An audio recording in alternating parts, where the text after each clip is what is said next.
Link TV, connecting you to the world. Link TV is viewer supported. Watch more at linktv.org. Link TV presents Mosaic World News from the Middle East. Here are today's top stories. Israel begins building barrier on the Egyptian border. Yemen tightens security ahead of Gulf Cup. And the Muslim Brotherhood alleges early fraud in the Egyptian election. Mosaic World News from the Middle East begins now.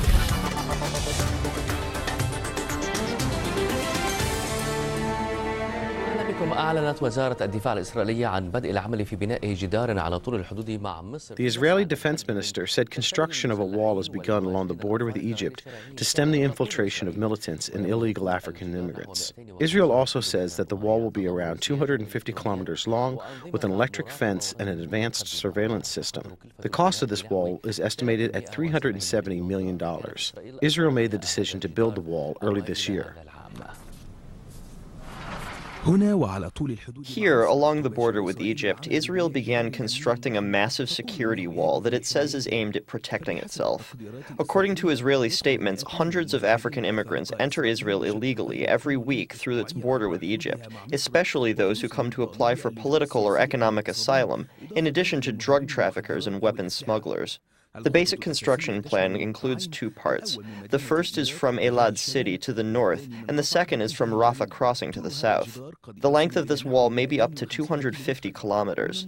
It is expected that the wall will be comprised of a basic part and an electric part, and equipped with high-tech sensors and monitors. The Israeli Defense Ministry estimates that the construction of the wall will last 7 months to a year. Its cost is expected to exceed $350 million. ووفق خبراء عسكريين سيشبه الجدار إلى حد كبير الجدار المحيط بقطاع. Military experts say the barrier will be very similar to the walls around the Gaza Strip and on the northern border with Lebanon. The security wall issue was frequently brought up during Egyptian intelligence director Omar Suleiman's repeated visits to Israel. ووفق تقارير صحفية إسرائيلية فإن مصر لن تشارك في أي مرحلة من مراحل. An Israeli news report said Egypt will not participate in any of the construction work, and the wall will not trespass its territory. Ashraf Negi, BBC. Joining us from Tel Aviv to talk about this is Ali Waqid, journalist for Yediot Ahronot newspaper. Mr. Ali, welcome. Does Israel have an unannounced agenda other than trying to stop the infiltration of illegal African immigrants into Israel? There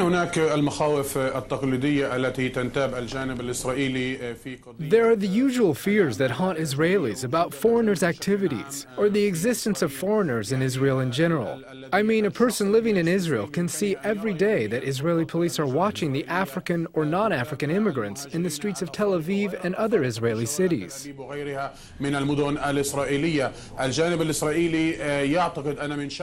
Israel believes the presence of these people in Israel has a negative economic and anthropologic influence, such as marriage between Jewish women and non-Jewish men, etc.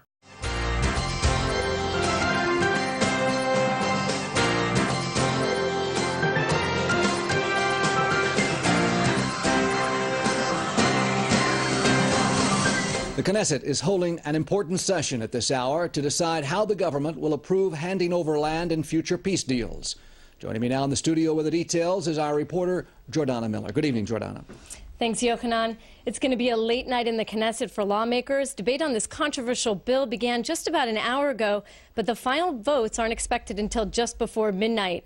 It's the kind of intensity and high drama that most would expect, given that there's perhaps no issue more politically charged than how Israel will legally give back lands currently under its control in future peace deals with the Palestinians and Syrians. But today's bill, it must be noted, only deals with land Israel annexed, that is East Jerusalem and the Golan Heights, but not the West Bank. Now, the bill initiated by Likud MK Yariv Levin would obligate the Israeli government to approve giving up land under its control by one of two ways. Either a minimum of 80 Knesset members, which is a 2/3 majority, must vote to approve the move, or if fewer than that are in favor, then a national referendum must be held on the deal within 180 days. Now, that could set up a situation in the future where the Knesset approves giving up land by a straight majority of 61 votes, but the public could still doom the deal by voting against it. Critics of the bill say it will tie the hands of any future Israeli leader who tries to make a peace deal, by placing the legal bar simply too high. Some left-wing lawmakers are even accusing the bill's Likud supporters of trying to create a backhanded way to destroy any future peace deal. Now, even Defense Minister Ehud Barak, who supported an earlier version of the bill, he recently called it a concrete block on the head of efforts to advance peace.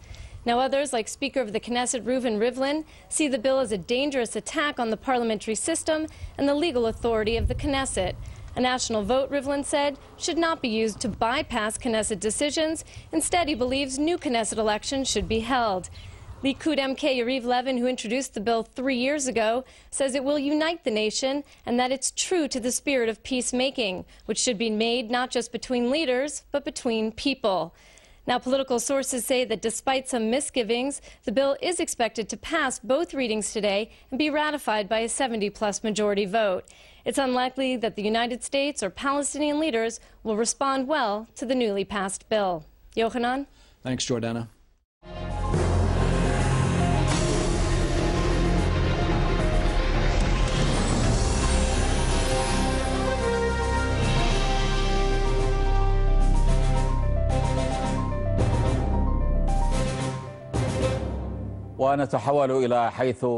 Yemeni President Ali Abdullah Saleh fired the starter pistol in Aden to open the 20th Gulf Cup Soccer Championship.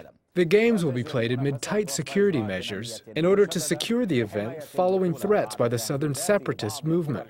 The group threatened to protest and demonstrate in order to draw the attention of Gulf countries to what it referred to as its cause. Our correspondent, Ahmed al-Shalafi, reports from Aden in southern Yemen. This is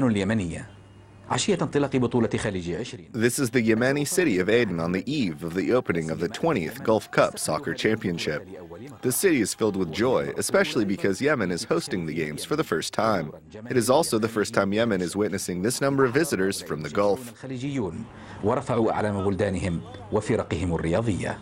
All these fans from Gulf countries came here, waving the flag of their country and sport team. This comes as the Yemeni government aims to provide a safe environment to guarantee a successful tournament. Despite criticism over the city's tightened security measures, citizens we interviewed believe that the government is right in taking such measures to protect the event.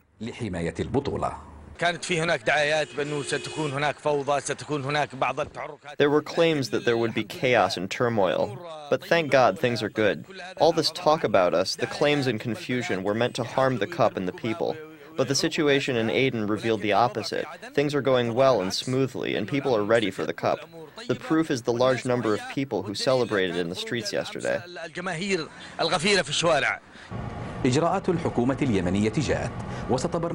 Yemeni government enforced the security measures amid threats by the Southern separatist movement to protest during the championship in order to send its message to Gulf countries.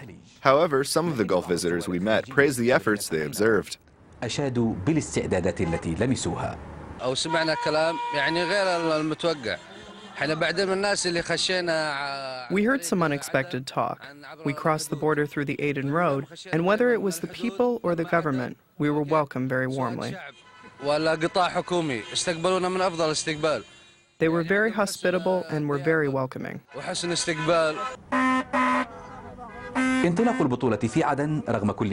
The championship in Aden was launched despite all the talk that preceded it. Some considered the government measures to be a success. However, others see the larger success as the ability to overcome all challenges and threats in the coming days. This is how Aden was filled with joy as it welcomed a sports championship, the first of its kind in the country. Many are hoping for the prospect of a better future. Ahmed al-Shalafi, Al Jazeera, Aden.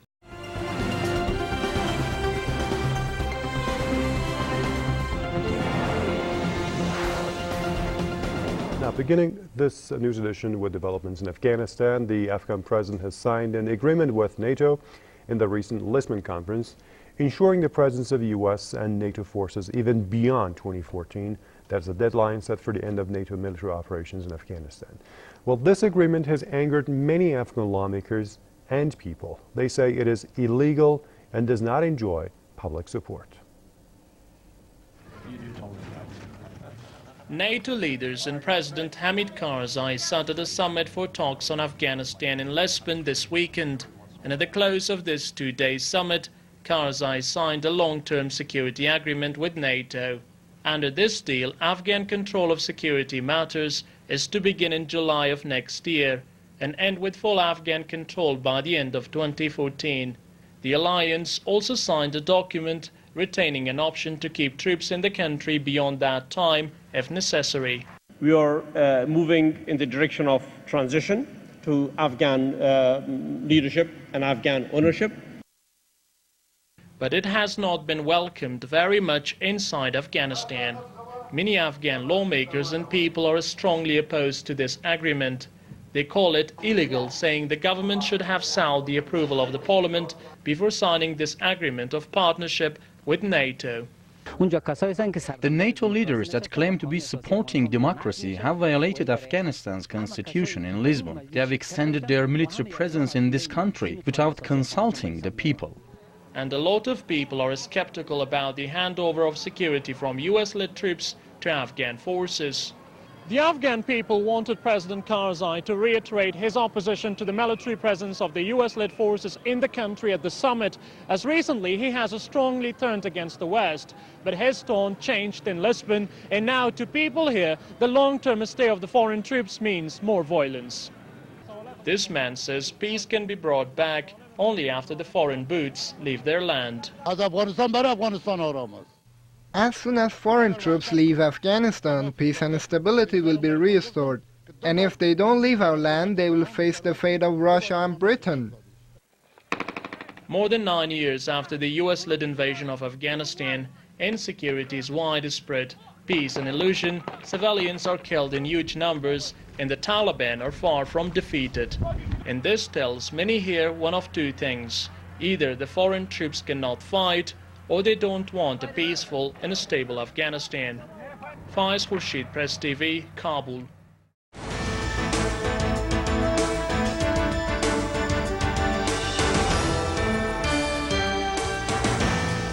اتهمت جماعة الإخوان المسلمين في مصر الحكومة بتزوير الانتخابات. The Egyptian Muslim Brotherhood group has accused the government of rigging the elections before their launch next Sunday. During a press conference, Muslim Brotherhood senior leader Mohammed Mursi condemned what he referred to as acts of oppression and violence against anti-government candidates, especially the Muslim Brotherhood. In addition, Saad al-Khatani, the head of the Muslim Brotherhood parliamentary bloc in the People's Assembly, said that the ruling regime is sending a message that there will be no election. Al-Khatani also condemned the continuous stalking by members of security agencies, adding that the group's candidates are facing many administrative obstacles. لجأت الأحزاب المصرية في الانتخابات التشريعية. Political parties in Egypt have turned to the internet to promote their political programs, especially in light of the current government ban imposed on certain candidates. In an unprecedented move, the Egyptian government has allowed some political parties to air election ads on its official state-run television. Prior to this, only the ruling National Party was allowed to air ads on Egyptian state television. A new advertisement medium is gaining momentum in Egypt. Nearly all Egyptian political candidates who are competing in the upcoming People's Assembly elections are turning to the internet to promote their programs. The parties are using their websites to announce and promote their candidates, as many find it an easier, cheaper, and faster way to communicate, as confirmed by experts. All candidates are focusing their efforts on advertising on the internet. Many websites are devoting time and space to covering the elections, including social networking sites such as Facebook, YouTube, and Twitter. Most candidates are turning to the internet as opposed to the street to promote their election campaigns. It's an easier, faster, and more modern way to send messages and communicate with voters. What's new in this year's election is the ability of some parties, other than the ruling National Democratic Party, to air campaign ads on state-run television. However, the government is continuing to impose a ban on certain candidates. Many of them are prohibited from appearing on screen or talking to radio stations or government newspapers. المرشح أنه مرشح مستقل فهذا من حقه وهو تقدم كمستقل. Once the candidate declares he is an independent, it's his right to rally public support. However, some members of outlawed parties are claiming to be independent candidates to manipulate the system. Acts of deception and manipulation to get around the law is prohibited. فيجب إعمال القانون. التحايل والالتفاف على القانون مرفوض من الجميع. Nearly 5,183 candidates are reportedly set to compete in the upcoming legislative elections. The candidates are using 6 websites specializing in media election ads, in addition to the use of traditional advertising mediums, such as banners and newspaper announcements.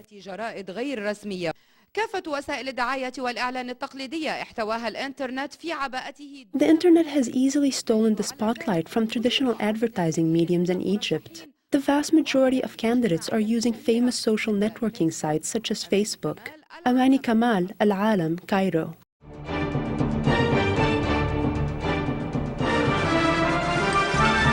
Today's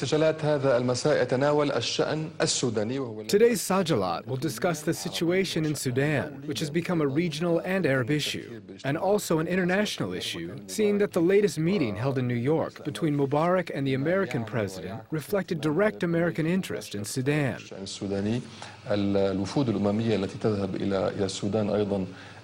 UN delegations heading to Sudan also reflect the world's interest and concern over Sudan's referendum, which is scheduled for January 9th, 2011. This referendum could lead to unity or secession. However, all analysis is pointing to the likelihood or even inevitability of secession.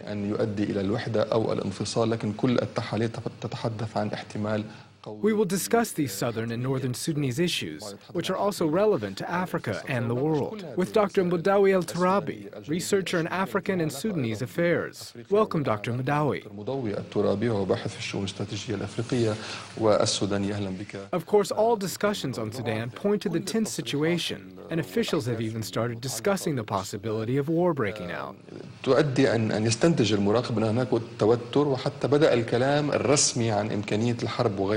This episode is titled Sudan and the Realities of the Semi-Announced Secession. Informally, do you believe it's possible to say that Sudan is heading towards secession?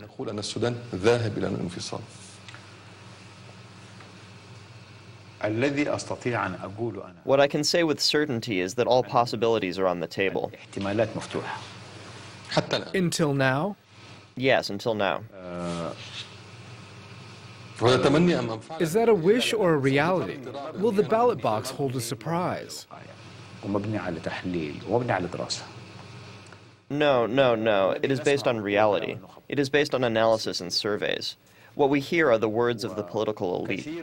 Many people believe that the international community is in favor of secession. However, in my opinion, or more than just my opinion, international policy cannot justify such reasoning. The Europeans have vast interests in Sudan.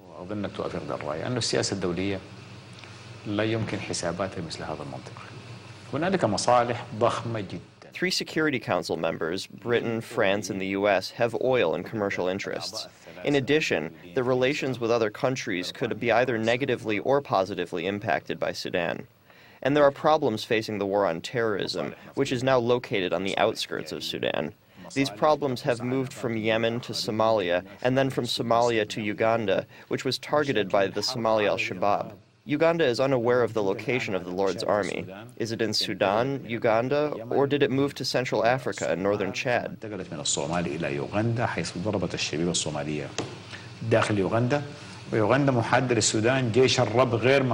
American and British forces are exerting great efforts in the African desert belt parallel to the Arab states of Mauritania, Morocco, Tunisia, and Algeria. So these efforts are being exerted in Senegal, Niger, and northern Chad. All of these issues are related to Sudan's stability or instability.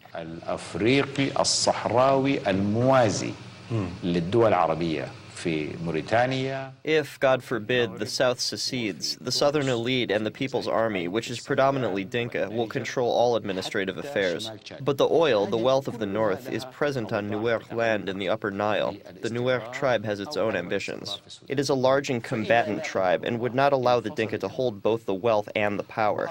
This could possibly lead to another conflict within the South. If this conflict extends, it is very possible for it to reach Ethiopia and Uganda, and could render this region, as I was told by an American expert, the biggest projected failed state, a state that has no control over its territories. If that happens, there will be no control over the northern land, and the People's Army could either dominate or not. If it doesn't, and the new government doesn't control southern land, then it becomes what is referred to as a safe haven for all movements operating in Africa, in the western and southern Sahara, and also in Somalia, Uganda, and Ogaden.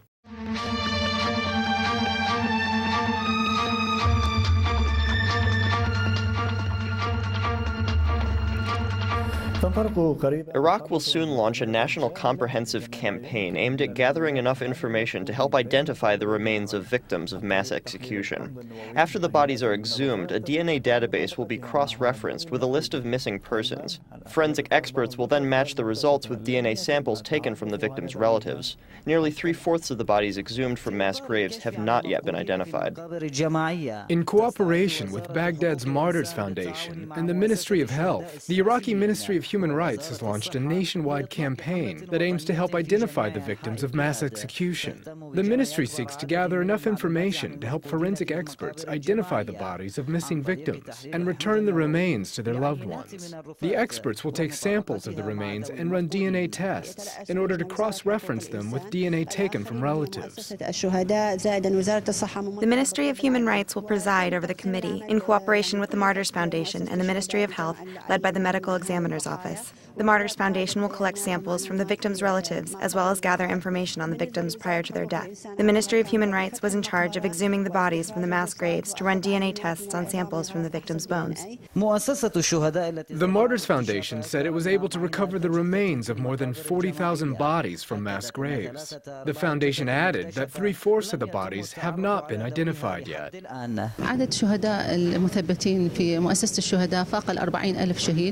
The number of martyrs confirmed by the Martyrs Foundation has exceeded 40,000. Most of them were victims of mass graves. 3/4 of the victims are still missing. The Ministry of Human Rights found the remains but was unable to identify the bodies. We will run DNA tests on samples taken from the martyrs' remains and match it to DNA taken from their relatives.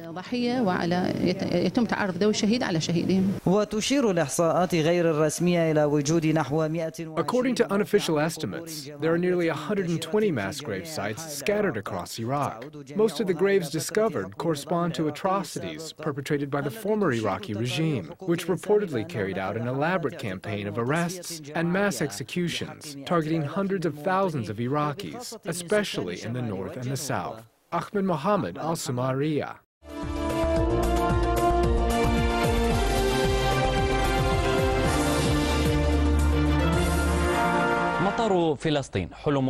An airport in Palestine is a dream that was achieved on paper, but its realization still requires a large budget, and its inauguration remains dependent on foreign financing. For the Palestinians, the airport is essential for economic development, as it would facilitate the transport of goods and individuals to and from the territories of the Palestinian state.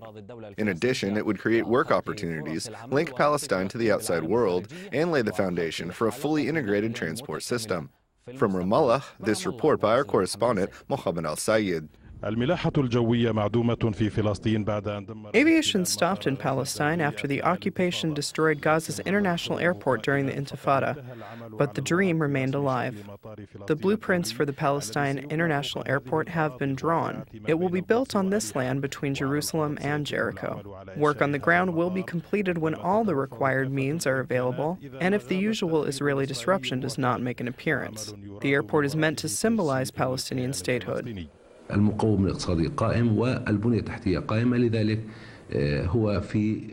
economic component has been addressed and the infrastructure exists. For this reason, the Palestinian International Airport is at the heart of the effort to build a state, in addition to the entire road and transportation project that includes Gaza's International Airport and Gaza's port, which will also be a fully integrated port.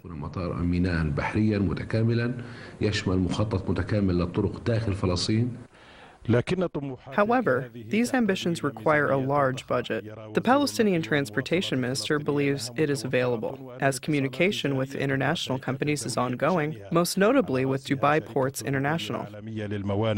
احنا دائما نسعى لوضع مخططاتنا واخذ ان يكون هناك في الاعتبار ان يكون هناك جزء مهم من التمويل هو من. We are always looking to situate our project, taking into consideration that an important part of the financing will come from the United Palestinian Public Treasury.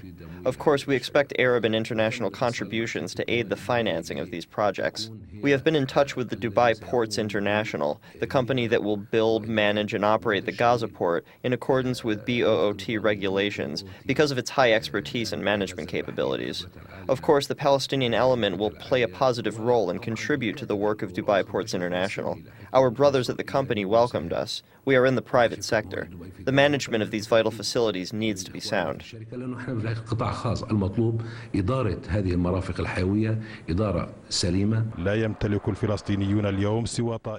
Today, the Palestinians only own a single airplane in Amman. As for the 2 helicopters that transported late President Yasser Arafat, they were destroyed during the airstrikes on Gaza.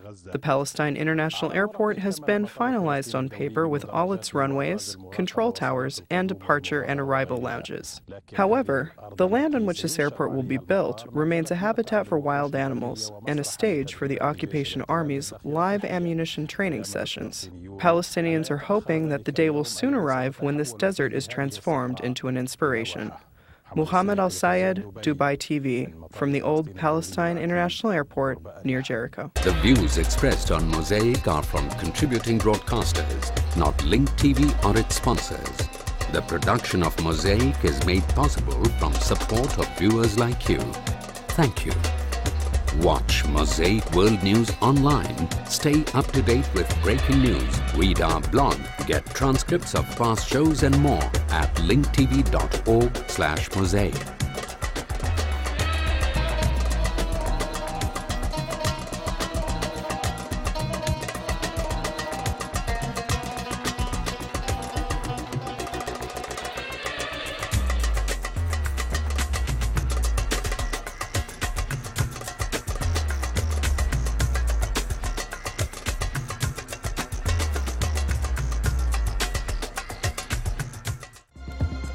This program is brought to you by Link TV for educational and non-commercial use only.